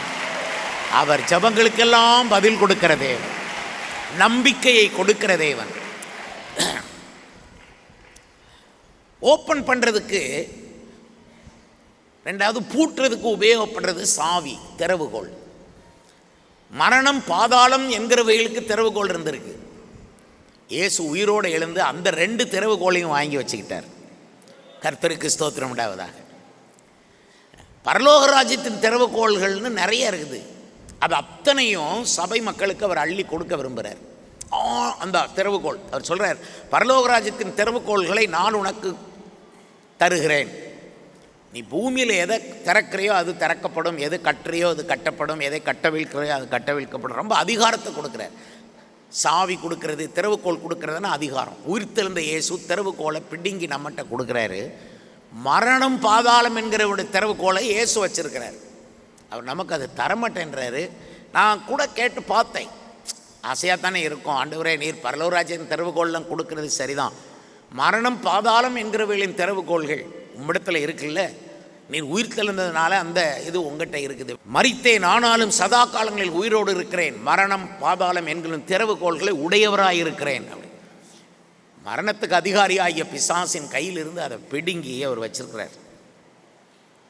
வெளிப்படுத்தல் 20ஆம் அதிகாரம் 1ஆம் வசனத்தில் பார்த்தீங்கன்னா, ஒரு தேவதூதன், பெரிய தேவதூதன் வானத்திலேருந்து இறங்கி வர. அவர் கையில் ஒரு திறவுகோல் இருக்குது, அவர் கையில் ஒரு சங்கிலியும் இருக்குது. அவர் அந்த சங்கிலியினால் அந்த சாத்தானை கட்டுறாரு அந்த தேவதூதன். அதுக்கப்புறம் பாதாளத்தை திறந்து சாத்தானை உள்ள தள்ளி பூட்டிடுறாரு என்று வெளிப்படுத்தல் 20:1 இருக்குது. அப்போ கூட நீங்களும் நானும் கர்த்தரிடத்தில் கேட்குறோம், ஆண்டவரே அந்த திறவுகோலை எங்களுக்கு கொடுங்க, நாங்கள் சாத்தானை பூட்டணும், அவனை கட்டணும். ஆனால் அவர் கொடுக்குறாரு. ஆனால் என்ன கொடுக்க மாட்டாருன்னா, மரணத்தின் திறவுகோலை மட்டும் கொடுக்க மாட்டேங்கார். மரணத்தின் திறவுகோலையும் கொடுக்க மாட்டார், பாதாளத்தின் திறவுகோலையும் அவர் தர்றதா சொல்லலை, உடையவராக இருக்கிறேன்னு சொல்கிறார். அதனால் என்ன அர்த்தம்? மரணத்தை பற்றி உங்களுக்கு யாராவது பயம் காட்டினா பயப்படாதீங்க. ஏன்னா மரண திறவுகோல் இயேசுடைய கையில் தான் இருக்குது. அவர் திறந்தா தான் மரணம் வருமே தவிர அவருக்கு தெரியாமல் வராது. அவர் அறியாமல் ஒன்றும் வந்ததில்லை, அவரையே சார்ந்து கொள்வேன். அப்படி தான் ஒரு விசுவாசை சார்ந்து கொள்ளணும். அவர்கிட்ட உத்தரவு கேட்காம பிசாசு கூட உங்களை ஒன்றும் பண்ண முடியாது.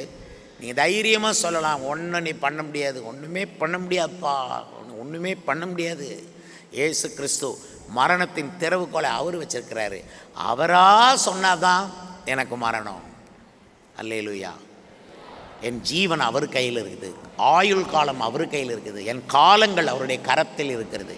இங்கே வந்திருக்க அத்தனை பேருடைய ஜீவ காலம் எல்லாம் அவர் கையில் இருக்குது.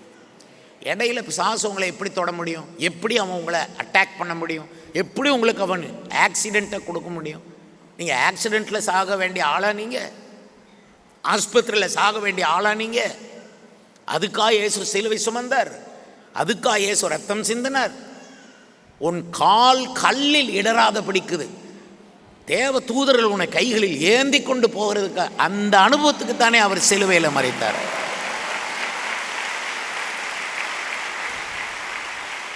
நீங்கள் இயேசு கிறிஸ்து உயிர்த்தெழுந்ததை விசுவாசிங்கள். நீங்கள் சொல்லுங்கள், என் மீட்பர் உயிரோடு இருக்கிறார்னு சொல்லும் போதே உங்களுக்கு மரணத்தின் திறவுகோலை இயேசு கையில் வச்சிருக்கிறாரு. அவருக்கு தெரியாமல் உனக்கு ஒரு சின்ன சிராய்ப்பு கூட வராது. இதை குறித்து நீங்கள் பெருமையாக பேசலாம். பாஸ்டர் ரொம்ப தாழ்மையாக இருக்கணும் பாஸ்டர், பெருமையெல்லாம் பேசக்கூடாது அப்படி சொல்லாங்க. உயிர்த்தெழுந்தது, இயேசு உயிர்த்தெழுந்ததுனால நம்ம அதனால தான் பெருமையாக பேசுகிறோம். எந்த மதத்தில் உள்ளவங்க பெருமையாக பேசுகிறதுக்கு என்ன இருக்குன்னு கேட்குறேன். அத்தனை பேர் செத்தில் போனாங்க, மதத்தை கண்டுபிடிச்சவங்க எல்லாம் செத்து, அவங்க கல்லறைமாக இருக்குது. இயேசு கிறிஸ்துவோட கல்லறை திறந்துருக்குது, வேணா போய் பாருங்க. கர்த்தருக்கு ஸ்தோத்திரம். அதனால் தைரியமாக சொல்லலாம், தைரியமாக சொல்லலாம். அவர் விரும்புகிறாரு, நீ தைரியமாக சொல்லு, மரணத்தை பார்த்து பேசு. மரணமே உன் கூர் எங்கே, பாதாளமே உன் ஜெயம் எங்கே அப்படின்னு மரணத்தை பார்த்து பேசு, பாதாளத்தை பார்த்து பேசுங்கிற மாதிரி சொல்கிறார். மரணம் பயங்காட்டும், சிங்கம் கெர்ச்சிக்கும், பிசாசு கெர்ச்சிப்பான், ஒன்றும் பண்ண மாட்டான். குங்ஃபு சண்டை போடுறவன் தூரத்தில் நின்று ஈ ஆ ஊ ஈ ஆ ஊன்னா நீ பயப்படாத.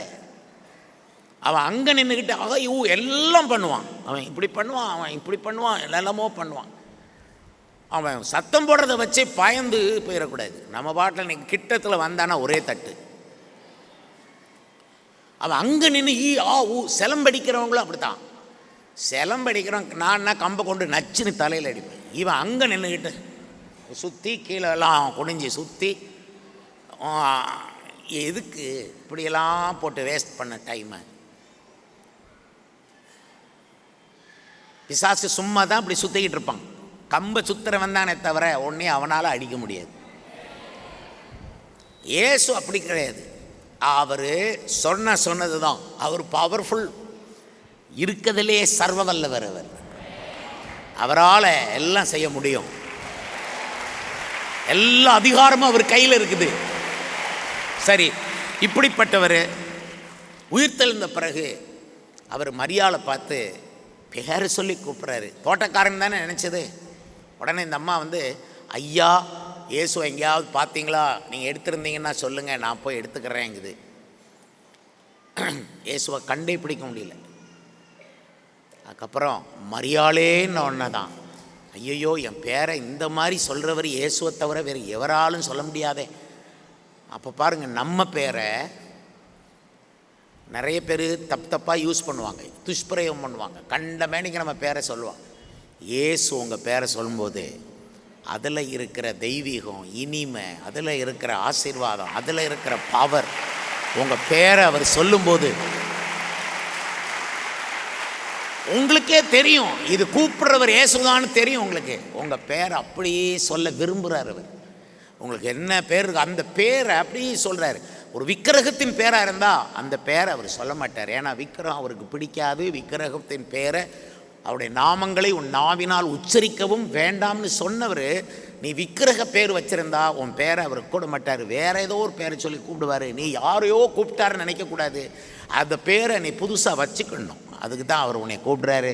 ஒருவேளை உன்னை ஆண்டவர் எப்சிபா அப்படின்னு அழைப்பார், இல்லைனா எபனேசர்னு அழைப்பார்ல, வேறு வேறு பேர்களை கொடுத்து அவனுக்கு சாராள் என்றும் ரெபேக்காள் என்றும் பைபிளில் இருக்கிற பேர்களை அவர் கொடுக்கும்போது அப்படி எடுத்துக்கொள்ளணும். எனவே ஆண்டவர் இயேசு பேரை சொல்ல விரும்புகிறவர். உயிர்த்தெழுந்த இயேசு பெருசாக தன்னை காட்ட மாட்டார், ஆனால் பக்கத்தில் நின்று பேரை சொல்லுவார். உங்கள் பேரை அவர் சொல்லணும்னு விரும்புங்க. இந்த ஈஸ்டர் நாளில் உங்கள் பேரை அவர் கூப்பிடணும். ஆண்டவரை ஒரு நேரம், ரொம்ப நாள் வேண்டாம், அடிக்கடி வேண்டாம், ஒரு நேரம் என் பேரை சொல்லி கூப்பிடுங்கப்பா அப்படின்னு நீங்கள் விரும்பினீங்கன்னா அந்த உயிர்த்தெழுந்த இயேசு உங்கள் பேரை சொல்லி கூப்பிடுவார். ஒரு தடவை கூப்பிட்டா போதும். உங்கள் அம்மா சகோதரியே உன் பேரை ஒரு தடவை அவர் யூஸ் பண்ணால் போதும். அதுக்கு மேலே அவர் எந்த விளக்கமும் கொடுக்க வேண்டியதில்லை. நீ 100க்கு 100 அவரை நம்புவேன். கர்த்தருக்கு ஸ்தோத்திரம். இயேசு உயிர்த்தெழுந்து அவர் உயிர்த்தெழுந்த தெரியாமல் அந்த சீசர்கள் கதவை அடைத்து கொண்டிருக்கிறாங்க. இயேசு உள்ளே போகிறார். உள்ளே போனவுடனே உங்களுக்கு சமாதானம் அப்படின்றார். அப்போ இயேசு என்ன விரும்புகிறாரு? உயிர்த்தெழுந்த இயேசு உங்களுக்கு சமாதானம்னு சொல்லத்தான் விரும்புகிறார். பேரை சொல்ல விரும்புகிறாரு, உங்களுக்கு சமாதானம் இருக்க விரும்புகிறாரு. வீட்டுக்குள்ளே வந்த உடனே உங்களுக்கு சமாதானம்ன்றார். பிசாசு வந்த உடனே என்ன சொல்லுவான்? சண்டை, யுத்தம், வியாதி, இதைத்தான் அவன் சொல்ல முடியும். இயேசு வந்த உடனே என்ன சொல்கிறாரு பாருங்க, உங்களுக்கு சமாதானம் அப்படின்றார். அந்த அறைக்குள்ளே இயேசு கிறிஸ்து போய் சமாதானம்னு சொன்ன அவன் தோமா அங்கே இல்லை. பிறகு தோமா வந்தார். வந்த உடனே சீசர்கள் எல்லாம் சொன்னாங்க இயேசு வந்தார், கர்த்தரை கண்டோம் அப்படிங்கிறாங்க. இவன் சொன்னான் நான் நம்ப மாட்டேன். ஏன்னா தோமா இந்தியாவை ரெப்ரசன்ட் பண்ணுற ஆள், முழு இந்திய மக்களுக்கும் பிரதிநிதி. ஏன்னா அவர் தான் இந்தியாவுக்கு வந்தார் பிந்தி. ஆக முழு இந்தியாவும் சொல்லுது நான் நம்ப மாட்டேன், நம்ப மாட்டேன். எல்லாரும் சொல்கிறாங்க இல்லைப்பா இயேசு தான் உண்மையான தெய்வம், மற்றதெல்லாம் தெய்வம் இல்லைப்பா, இயேசு தான் உண்மையான தெய்வம், அவர் தான் உண்மையான இரட்சகர், அவர் இல்லாமல் பாவ மன்னிப்பு இல்லை, பரலோகமே இல்லைப்பா, ஜீவ மார்க்கம் இயேசுதான்னு சொன்னாலும் இல்லை நம்ப மாட்டேன். இந்தியா முழுக்க சொல்லுது, அத்தனை மாநிலங்களும் சொல்லுது நான் நம்ப மாட்டேன். அப்படி சொல்லிட்டு இருக்கும்போதே இயேசு உள்ள வரணும். கர்த்தருக்கு ஸ்தோத்திரம். அதுதான் இந்த ஈஸ்டருடைய நல்ல செய்தி. நீங்க அங்கே மேலே நேபாள் பாருங்க, அங்கேருந்து கன்னியாகுமரி வரைக்கும் அவங்க அவங்க அப்படி சொல்லிகிட்டு இருக்கிறாங்க. ஆனால் இயேசு அப்படி உள்ளே வந்த உடனே நீ தொட்டுப்பார் அப்படிங்கிறார். காயங்களை காட்டுறார். தோமாவே தொட்டுப்பார். இயேசுக்கு என்ன விருப்பம்னா நீங்கள் அவரை தொடணும்னு ரொம்ப விருப்பம். அப்படி காயங்களில் கை போட்டு பாருன்னு சொல்கிறாரு. அது இந்த இந்தியா இயேசுவை தொட்டு பார்க்கணும், அதான் இயேசுனுடைய விருப்பம். நீ இயேசுவை தொடணும்னு விரும்புகிறார். தொடக்கூடிய இடத்துல தான் இயேசு இருக்கிறார். You can touch Jesus. பெரும்பாடுள்ள ஸ்திரீ இயேசுவின் வஸ்திரத்தின் ஓரத்தை தொட்ட போது அவளுடைய வியாதி குணமானது. இயேசுவை தொட்டு அதில் மக்கள் ரட்சிக்கப்பட முடியும். தொட்டுப்பார், என் காயங்களை பார். இயேசுடைய காயங்களை பாருங்க. நீங்கள் உண்மையிலே இயேசுடைய காயங்களை பார்த்தீங்கன்னா அந்த காயத்துக்குள்ளே உங்களை பார்க்கலாம். உங்களை ஒளிச்சு வச்சிருக்கிறாரு. இந்தியாவையே இயேசு தன் காயங்களுக்குள்ள ஒளிச்சு வச்சிருக்கிறாரு. ஏன்னா இந்தியாவில் மக்களுடைய ரட்சிப்பு இயேசுடைய கையில் தான் இருக்குது. இயேசுதான் ரட்சகர். சொல்லுங்க ஒரு வாட்டி, இயேசுதான் ரட்சகர். ஆனால் தோமா சரி நான் தொட்டு பார்க்குறேன் அப்படின்னு சொன்னானா, தொட்டு பார்த்தா தான் நம்புவேன்னு சொன்னவன் இயேசு தொட்டு பாருங்கிறாரு. அவன் தொடவும் இல்லை, பக்கத்தில் வரவும் இல்லை. உடனே அவன் சத்தம் போட்டு என்ன சொன்னான்? தாழ விழுந்து என் ஆண்டவனே என் தேவனே அப்படின்னா.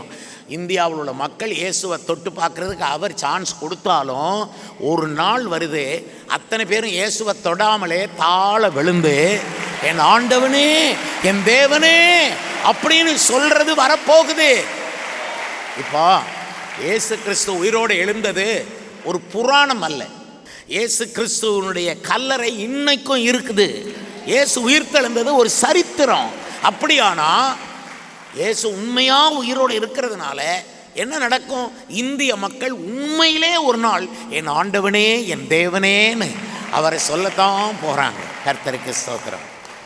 உங்கள் சொந்தக்காரங்க சொல்லுவாங்க. ஆனால் நீங்கள் அவர்களுக்கு போய் இயேசு உயிர்த்தெழுந்த செய்தியை சொல்லணும். இந்த உயிர்த்தெழுதல் செய்தியில் ரொம்ப பவர் இருக்குது.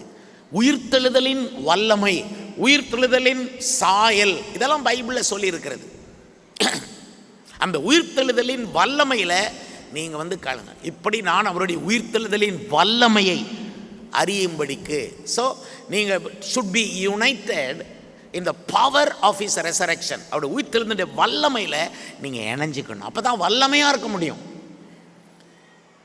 ஒரு பாவி ரட்சிக்கப்படுறது உயிர்த்தெழுதலின் வல்லமையில். ஒரு குடிகாரன் குடியை வெறுத்துறது, நீங்கள் இந்த குடி மேலே வெறுப்பு வர்றது உயிர்த்தெழுதலின் வல்லமையினால தான். கர்த்தருக்கு ஸ்தோத்திரம். பரிசுத்தமாக இருக்கணுங்கிற விருப்பம் அந்த உயிர்த்தெழுதலின் வல்லமையில் வருது. உலகத்தோடு கலக்கவே கூடாது. உலகத்தோடு கலந்து வாழ்றதுக்கு விசுவாசி அப்படி வாழவே கூடாது. பரிசுத்தவானா வாழ்றதுக்கு ஆண்டவர் அழைக்கிறார். பிரித்தெடுக்கப்பட்டவர்கள். கர்த்தருக்கு ஸ்தோத்திரம். நம்மளும் ஒரு நாள் அக்கிரமத்தினாலும் பாவத்தினாலும் செத்து கிடந்தோம். நம்ம எல்லாருமே ஒரு விதத்தில் செத்து தான். பாவம் செய்கிறவெல்லாம் செத்து போனவன், அவன் ஏற்கனவே செத்தவன். மரித்து அவன் கொண்டு போய் நரகத்தில் போடுறான். நரகத்துக்கு என்ன பேர் தெரியுமா? 2ஆம் மரணமாகிய கந்தகமும் அக்கினியும் எரிகிற கடல். அதான் நரகம், 2ஆம் மரணம். அதனால தான் வெளிப்படுத்தல் 20ஆம் அதிகாரத்தில் வருது, முதலாம் உயிர்த்தெழுதலுக்கு பங்குள்ளவர்கள் பாக்கியவான்களும் பரிசுத்தவான்களுமாய் இருக்கிறார்கள். அப்போ இயேசு கிறிஸ்து உயிர்த்தெழுந்து போயிருக்கிறார், பிதாவின் வலது பார்சத்தில் அமர்ந்திருக்கிறார், என் மீட்பர் உயிரோடு இருக்கிறார், அவர் திரும்பவும் பூமியில் வரப்போகிறார், என் கண்கள் அவரை காணும். இதெல்லாம் பாருங்கள், மறுபடியும் இயேசு உலகத்துக்கு வரப்போகிறார். நீங்கள் நினைக்கலாம் இயேசு வந்தார், சிலுவையில் மரித்தார், உயிரோடு எழும்பினார், முடிஞ்சதுன்னு. இல்லை, இன்றைக்கி இருக்கிறார், நம்ம கூட நடக்கிறாரு. நல்லா யோசிங்க. லூக்கா 24ஆம் அதிகாரத்தில் 2 சீஷர்கள் இயேசு உயிர்த்தெழுந்தது தெரியாமலே கிராமத்துக்கு போகிறாங்க. எம்மாவுங்கிற கிராமத்துக்கு துக்க முகத்தோட, நீங்கள் அவர் எங்களை மீட்டு ரட்சிப்பாருன்னு நம்பியிருந்தோமே, எல்லாம் போச்சே, நம்பிக்கை அற்று போச்சே, நடந்து போயிட்டு இருக்கும்போது இயேசுவானவர் இவங்களோட சேர்ந்தே நடந்து போகிறாரு. 17 மைல்னால் சுமார் 25 கிலோமீட்டர் நடந்துருக்குறாங்க. இயேசுவும் கூடவே நடந்தார். அவர் பறந்தும் போல, எப்பா நான் உயிர்த்தெழுந்தாச்சு, நான் பறந்து வரேன், நீங்கள் வேணால் நடந்து வாங்க, அப்படி சொல்லலை. பாவம், இயேசு உயிர்த்தெழுந்த பிறகும் அவர் நடந்தே 25 கிலோமீட்டர் வராருன்னா, 25 கிலோமீட்டருக்கு தூரத்திலிருந்து துதியின் கோட்டைக்கு வர்ற மக்களுக்கு இப்போ கூடவே வரமாட்டாரா? யோசித்து பாருங்கள். நாங்கள் பாஸ்டர்மாராக இருக்கிற நாங்கள் யோசிப்போம், பிரதர் நானாக இருந்தால் கூட அவ்வளோ தூரத்தில் இருந்து இந்த சபைக்கு வரமாட்டேன், இவங்க இவ்வளோ தூரத்துலேருந்து வராங்களே. சில பேர் எப்படின்னா, பக்கத்தில் ஒரு சபை இருக்குது, போவேன், எதுக்கு அவ்வளோ தூரம், இங்கேயும் இயேசுதான் அங்கேயும் இயேசுதான் சொல்கிறாங்க, பிரச்சனை இல்லை, பக்கத்தில் போவோன்னு போகிறாங்க. சில பேர் அப்படி இல்லை, நான் போவேன். நான் போன வாரம்லாம் மதுரையிலேருந்து ஒரு குடும்பம் வர்றாங்க. போன வாரம் இல்லை, இந்த பெரிய வெள்ளிக்கிழமை மதுரையிலேருந்து வந்தேன்றாங்க. கர்த்தருக்கு ஸ்தோத்திரம். அது எங்கே போகணும்னு அவங்களுக்கு தெரியும். பக்தி உள்ளவனுக்கு தெரியும் எங்கே போனால் சரியானது கிடைக்கும்னு. அல்லேலூயா. ஆவியில் அனல் உள்ளவனுக்கு தெரியும் எங்கே போனால் ஏன் அனலுக்கு தீனி கிடைக்கும்னு அவனுக்கு தெரியும். நான் கொஞ்சம் ஒழுங்கு காணாது, ஆனால் எங்கே போனால் என்னைய ஒரு சபை ஒழுங்குபடுத்த முடியும், நான் அங்கே தான் போவேன்னு ஒருத்தன் வர்றான் பாருங்கள். எவ்வளவு தூரம்னாலும் வர்றான், இயேசு கிறிஸ்து கூடவே வர்றேன். நான் தான் விசுவாசிகள் நினைப்பேன், ஒரு ஊர்கள் இவ்வளோ தூரத்துலேருந்து வர்றாங்களே, இப்படிலாம் வரணுமானா. அன்றைக்கி ஒரு சகோதரி விசாரித்தேன், அம்மா இப்போ பெண்கள் கூட்டத்துக்கு வந்திருக்கேன், எங்கே இருந்து வரேன்னா, கயத்தாருக்கு அந்த பக்கம் ஒரு ஊரில் இருந்து வருது. அது எவ்வளோ நாளாக சபைக்கு வருது, எனக்கு ரொம்ப வருஷமாக தெரியும், ஆனாலும் கேட்குறேன் மற்றவங்களுக்கு தெரியட்டும். எவ்வளோ வருஷமாக சபைக்கு வரீங்க சிஸ்டர் சொல்லுங்கன்னா, நான் 4ஆவது வகுப்பு படிக்கிறதுல இருந்தே இந்த சபைக்கு வந்துக்கிட்டு இருக்கிறேன். மரியாள் புறப்பட்டு அதிகாலையில் இருட்டோடு கல்லறைக்கு போகுது. அதுக்கு தெரியாது ஏசு உயிர் தெழுந்தாருன்னு தெரியாது. அங்கே போன பிறகு தான் தெரியுது கல் புரட்டி தள்ளப்பட்டிருக்குது. நீங்கள் வர்ற வரைக்கும் உங்களுக்கு ஒன்றுமே தெரியாது. நீங்கள் இயேசுடைய சமூகத்துக்கு வர்ற வரைக்கும் எந்த நம்பிக்கையும் இருக்காது. துக்க முகம், நம்பிக்கையற்ற நிலை, உடம்புலையும் நல்லா இல்லை, உடம்பு பலவீனம், வாட்டம், மனசுக்கு வாட்டமாக இருக்கும், சந்தோஷமே இருக்காது. ஆனால் வந்த பிறகு தெரியும் கல் புரட்டி தள்ளப்பட்டிருக்கு, எல்லாம் திறந்துருக்குது, இயேசு உயிரோடு இருக்கிறாரு, தேவதூதன் அங்கே நிற்கிறான் இங்கே நிற்கிறான். ஸ்திரீகளே பயப்பட வேண்டாம், அவர் இங்கே இல்லை, அவர் உயிர் தெழுந்தார், போய் பாருங்க, அவர் வைத்த இடத்தை வந்து பாருங்க சொன்ன உடனே அங்கே இயேசு அவர் மரித்த போது இந்த பிரேத சீலைகள்னால சுற்றி தான் அந்த காலத்தில் என்ன கீழே இருந்து மேலே வர சுற்றிடுவாங்க, சுற்றி தான் உள்ள அப்படி வச்சுருவாங்க.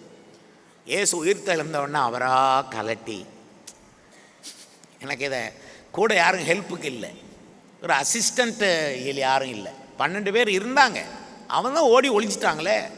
இப்போ இவரா துணியை கலட்டி, அது பைபிள் சொல்லுது, தலையில் கட்டி இருந்த அந்த துணி மட்டும் தனியாக மடித்து வச்சுருந்தாராம். அது மட்டும் தனியாக வச்சுட்டு மிச்செல்லாம் தனியாக. ரொம்ப டீசெண்டான தெய்வத்தை நம்ம சேவிக்கிறோம். கைத்தட்டி கர்த்தரை துதிக்கலாம். ஹல்லேலூயா, ஸ்தோத்திரம் ஸ்தோத்திரம் ஸ்தோத்திரம். ரொம்ப டீசெண்டான தெய்வம். அவர் உயிர்த்தெழுந்த பிறகு அவருக்கு ரொம்ப பிடித்தமான இடம் எங்கன்னா, இந்த சந்தேகப்படுறவங்க எல்லாத்தையும் சந்தேகத்தை நீக்கிறதுக்கு தோமா இருந்த இடத்துக்குள்ளே வந்து சந்தேகத்தை நீக்கினார். அவனும் ஆண்டவனே தேவனேன்னு விழுந்தான். அவருக்கு ரொம்ப பிடிச்ச அந்த பக்கமாக போகிறாரு, கடற்கரை ஓரமாக போகிறாரு. அங்கே இருந்து சீஷர்கள் பார்த்தாங்க, ஏசு மரிச்சிட்டாரு, இனிமே ஒன்றும் வழி இல்லை, நம்ம பழைய வேலைக்கு போவோம். அவன் பழைய வேலைக்கே கிளம்பிட்டான். போய் மீன் பிடிக்க போனால் அன்னைக்கும் மீன் கிடைக்கல. அப்போ என் மனசில் நினச்சிருப்பான், ஐயோ ஏசு இருந்தா படகு நிறைய மீன் ஒரு தடவை கொடுத்தாரே, இப்போ அவரும் இல்லை, அவரும் மரித்து போனாரே. திடீர்னு பார்த்தா கடற்கரையில் நிற்கிறார் ஏசு, கடற்கரையில் நிற்கிறார். இவனே எதிர்பார்க்கலை. கடற்கரையில் நின்றுட்டு, பிள்ளைகளே புசிக்கிறதுக்கு ஏதாகிலும் உண்டாங்கிறார் பாருங்க. உயிர்த்தெழுந்த பிறகும் வந்து நம்மகிட்ட கேட்குறாரு பாருங்க. அவர் நினச்சாருந்தா இப்படின்னா போதும், கடலில் இருக்கிற அத்தனை மீனும் மேலே வந்து அப்படி நிற்கும்.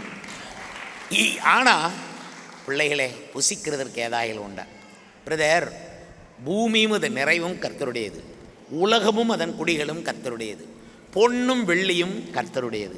அவர் தான் அத்தனையும் சிருஷ்டித்து வச்சுக்கார். அவருக்கு வேணும்னா இப்படின்னா அவ்வளவு தங்கமும் வந்துடும், அவ்வளவு வந்துடும் அவருக்கு.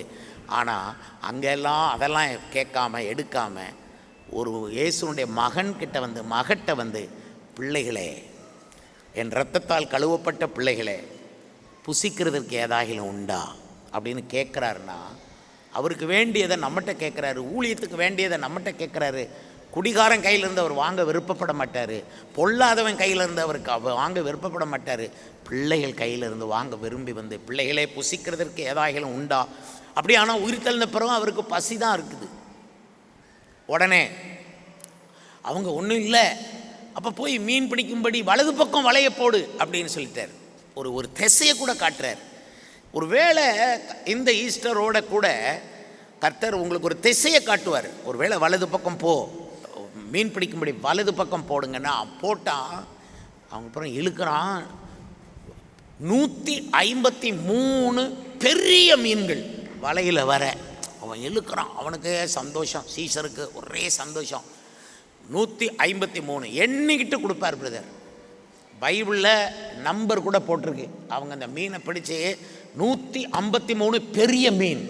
நீங்கள் அதை அப்படியே நம்புறதா இருந்தால், பைபிளை அப்படியே நம்புறதா இருந்தால் அப்படியே நடக்கும்.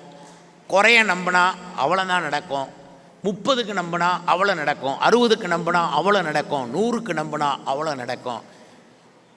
எருசலேமை சுற்றி அலங்கத்தை 52 நாளில் கட்டி முடித்தாங்க அப்படின்னு பைபிளில் எழுதியிருக்கு. 52 நாளில் எனக்கு இந்த அற்புதம் நடக்கும்னு நீ நம்பினா அது நடக்கும். 153 மீன் கிடைக்கும் அப்படின்னு நீ நம்பினா 153 கிடைக்கும். பைபிளை நம்புறவன் பாக்கியவான். பைபிளில் இருக்கிற அத்தனையும் அப்படியே நம்பணும். பைபிளை நம்புற முட்டாள் ஆசீர்வாதமான அறிவாளி. ஆனால் பைபிளை நம்பாத பெரிய அறிவாளி அடிமுட்டாள். சரிதானே உங்களுக்கு? பைபிளை நம்பாத நீ பெரிய அறிவாளியா இருந்தோ நீ முட்டாள் தான். ஆனா பைபிளை நம்புகிற ஒரு முட்டாளா இருந்தாலும் சரி, அவனை பெரிய அறிவாளியா கர்த்தர் வைப்பார். அதான் உயிர்த்தெழுந்த தெய்வம். ஆண்டவருக்கு ஸ்தோத்திரம். சார், உங்களுக்கு உலகம் தெரியணும், தெரிய வேண்டாம்னு நான் சொல்லலை. உலகம் தெரியணும் உங்களுக்கு. ஆனால் உலகம் தெரிகிறத விட பைபிள் தெரிஞ்சிட்டுனா உலகமும் தெரியும். அது எங்கே இருந்து வந்தது, எங்கே போக போகுது, துவக்கம் என்ன, முடிவு என்ன, அதை துவக்கினது யார், உலாவுறது யார், சிருஷ்டித்தது யார், தண்ணியை மேலே கொண்டு போகிறது யார், மழையாவை கொண்டு வர்றது யார், மின்னலை அனுப்புறது யார், மேகத்தை மேலே கிளப்புறது யார், ஆமாவா இல்லையா? கூப்பிடுகிற காக்கை குஞ்சுகளுக்கும் ஆகாரத்தை அள்ளி போடுறது யாரு, திமிங்களுக்கு சாப்பாடு, கடலில் வாழ்கிற திமிங்களுக்கு சாப்பாடு போடுறது யாரு என்று தெரியும். பரிகாரி யாருன்னு தெரியும். ஆலோசனை கர்த்தர் யாருன்னு தெரியும். அதிசயமானவர் யாருன்னு தெரியும். சர்வ வல்லவர் யாருன்னு தெரியும். ஹல்லேலூயா. நல்ல மேய்ப்பன் யாருன்னு தெரியும். நல்ல போதகர் யாருன்னு தெரியும். அவர் உயிர் தெழுந்தவர்னு தெரியும். அவர் கடைசி நாளில் பூமியின் மேலே வந்து நிற்பார்னு தெரியும். என் மீட்பர் உயிரோடு இருக்கிறார் என்று தெரியும். என் கண்களை அதை காணும் என்று தெரியும். அல்லேலூயா. சில நேரம் எனக்கு வயதாகி என் தோல் முதலாய் அழுகி போனாலும் சரி, வியாதிப்பட்டு என் தோலெல்லாம் அழுகி போனாலும் சரி, நான் அவரை காண்பேன். இயேசு கிறிஸ்து வந்து அப்படிப்பட்ட தெய்வம். நீ அவரை பார்க்க முடியும், அவரை தரிசிக்க முடியும், அவரை நீ உணர முடியும், அவரை நீ தொட முடியும். அவர் உன்னிடத்தில் வாங்கி சாப்பிடக்கூடிய அளவுக்கு நெருங்கினவர். அவர் உன் வீட்டிலே வந்து சாப்பிடக்கூடிய அளவுக்கு நெருங்கினவர். நான் உன் வீட்டில் தங்க வேண்டும் என்றார். வாசற்படியிலே கதவை தட்டுகிறேன், நான் முழுவன் கதவை திறந்தால் நான் அவனுக்குள் வந்து போஜனம் பண்ணுவேன் என்று சொல்றார். தாகத்துக்கு தா அப்படின்னு கேட்டு நிற்பார். நீ கொடுத்த தாகத்துக்கு கூட அவர் உங்ககிட்ட தான் கேட்பார், என்கிட்ட தான் கேட்பார். அப்படிப்பட்ட ஜீவனுள்ள தெய்வம், தாயும் தந்தையுமானவர். ஆமேன். ஹல்லேலூயா. அவர் தான் இன்னைக்கு உயிரோடு இருக்கிறார். ஹல்லேலூயா.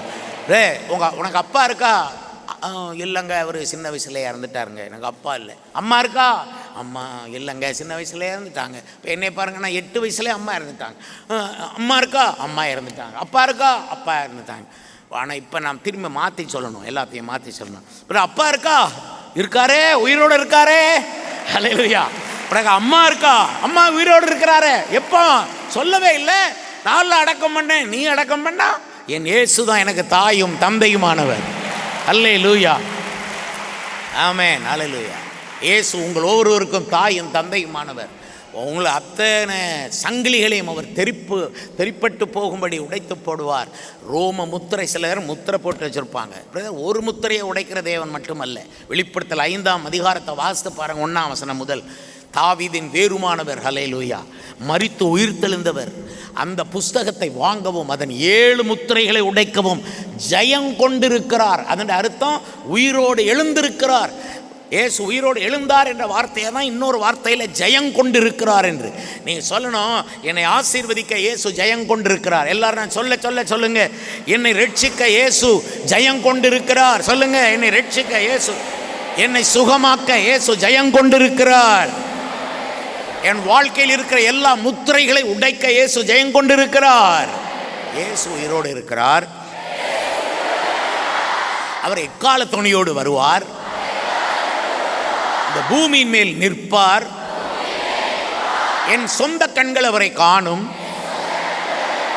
உயிரோடு இருக்கிற இயேசுவே என் தாயும் தந்தையுமானவர். நான் அவரை தொட முடியும். அவர் என்னிடத்தில் வாங்கி சாப்பிடுவார். நான் அவரிடத்தில் வாங்கி சாப்பிடுவேன். இந்த தேசம் தேவன் இயேசுவை தொடுவதற்கு அவர் சம்மதம் படுறார். நான் தொட்டுப்பார், இந்தியாவே தொட்டுப்பார், தோமாவே தொட்டுப்பார், நீ சந்தேகப்படாதே, விசுவாசம் உள்ளவனாயிருன்னு சொல்றாரு. ஆனால் இந்த இந்தியா விழும். கர்த்தருடைய பாதத்தில், ஆண்டவரே என் தேவன், என் ஆண்டவனே என் தேவனை. அவனுக்கு வேற நம்ம என்ன தொட்டு பாருன்னு ஒன்று போய் தொட்டு பார்த்துக்கிட்டு இருப்போம். தொட்டு பாருன்னு சொன்ன உடனே ஐயா தொடுவேனா ஐயா நீங்கள் சொன்னாலே போதும்னு விழுந்துட்டானுங்க. கர்த்தருக்கு சோதனை. நிறைய நேரம் அப்படித்தான் நீங்கள் பழகணும். அவர் சொல்லுவார், ஆனால் அவர் சொல்கிறது கேளுங்கள், உங்கள் சந்தோஷம் நிறைவேறும்படி பெற்றுக்கொள்வீர்கள். ஆனால் அவர் சொல்லுவார். நீங்கள் என்ன சொல்லணும்? கேட்கையா வேணும், எனக்கு என்ன வேணும்னு ஐயாவுக்கு தெரியாதா? அப்படி சொல்லணும். கேளுங்கள் தரப்படும்ன உடனே அழகாக பெரிய லிஸ்ட்டை கொண்டு வந்து கொடுங்கங்கப்படாது. ஐயா இப்படி சொல்லலாமா? அது உங்களுக்கு தெரியாதா? அள்ளி கொடுங்கய்யா, நீங்களாக கொடுங்கய்யா, போட்டு கொடுங்கய்யா. 153 இருக்கட்டும், ஆசீர்வாதங்களா இருக்கட்டும், உடம்பு சுகமா இருக்கட்டும். திரும்ப சொல்றேன், சரீரம் செத்தவனாயிருந்த ஆபிரகாமுக்கு கூட பிள்ளையை கொடுத்து உயிர்ப்பித்த ஜீவனுள்ள தேவன். உன் உடம்பு செத்திருந்தாலும் மறுபடியும் உயிரோடு அவர் எழுப்பி தருவார். உன் இருதயம் செத்திருந்தால் அதை மறுபடியும் உயிர்ப்பித்து கொடுப்பார். உன் நாடி நரம்புகள் செத்திருந்தாலும் அந்த நரம்புகளை கர்த்தர் தொட்டு குணமாக்குவார். அல்லேலூயா. எல்லாரும் இப்போ கர்த்தருக்கு முன்பாக எழுந்து நின்று என் மீட்பர் உயிரோடு இருக்கிறார் என்று ஏக கம்பீரமாய் சத்தமிட்டு நாம் சொல்லலாம்.